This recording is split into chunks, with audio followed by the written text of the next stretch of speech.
everyone, welcome back to my channel. Today I wanted to share with you all some covered binding albums that I made. I used my mini cinch and was able to cover the coils so you wouldn't even know that it is a coiled album until you open it up. So first off, if you like a tutorial, just let me know and I will try to make that happen for you all. But I have been trying to finish using different collections that I have in my stash that have been sitting here. So I had a few projects that I featured this Damask Love collection, and I created this album using my Power Punch, using that collection, and I still had pieces from the 12x12 that I had, the project pad. So I went ahead and created this album here, and this tassel was gifted to me by Jennifer Lance. She doesn't have a YouTube, but maybe she'll make one. But she gifted this, I think, in a Patreon swap for Scrap the World. So I just put it on here because it's so fun and cute. But I created the album. This is how the edging looks right now, but I think I'm gonna go and add something over it to just completely cover the seam and maybe make it come out over here. I think I want some glitter or something, glitter cardstock, or maybe even some duct tape along the edge for that. But here it is. We can do a quick flip through. I made this into an embellishment book, and I have someone in mind that I think I want to send it to. I still have to decorate the front, but I just wanted to go ahead and share with you all this album. And it is 6x8 album.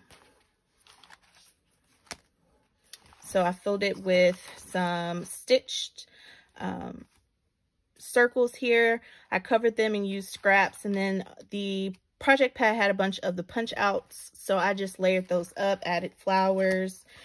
I have the mini bow die for my creative time, so I used the solids to cut that out. I pretty much am only left with solids here, and then I have these larger ephemera pieces, which one of these, I have the jean jacket. I think I'm going to put that on the front. But this is the Girl Power collection, if I did not mention that before. I made some Polaroids here and layered that up. I got the keychain die, so I made that, and all the papers are from that project pad. I didn't incorporate any papers of my own. It's all papers from the project pad. So the glitter paper is in the project pad as well. These are some little heart pockets, but I layered the pockets, but you can still tuck something in under the scallop part. So that is there. And then we have more of the bows in a different style. We have some of the tinier bows here. And I used my zig pin for this, so I can just fix that and put it back. And then the larger bow is here. I cut out some stitched stars and layered them up there. And then I have just the basic Polaroid, no acetate, and then the larger piece, so they can do whatever they like with this. I just popped in some of the larger ephemera that, you know, you pretty much can just add on a card or add for detailing, but I thought they may like those. I created this pretty basic memory decks card. I used a rosette that was gifted to me in my challenge, and then some of the other ephemera or punch outs. Here is the heart keychain again, and for this one I tried to make it a shaker. More little bows, and this page here is actually scraps of the larger pages I stitched together front and back.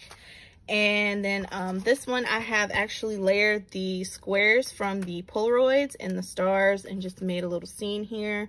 Then we have another Polaroid, but this one has the acetate, another layered star, and this time I used one of the flat back flares from Bona. And here is another Polaroid. I tried to incorporate those. I just think they're cute. And I mean, I feel like it can be used. I just have a simple star here that says, "Yes, girl." And then I layered up more of just the die cuts. That's pretty much all I did. There you go. There is the back. So here is that album. And then I used another 12x12 it was just, I think 12 sheets in a sticker sheet. And I purchased that back in December and haven't used it. So here is a smaller album that I made. And this one is 5 by 5. And this big sticker was included. So I just popped that up for the front. There is that. I think my next one, I'm going to do a square spine. So then inside, this is how it looks.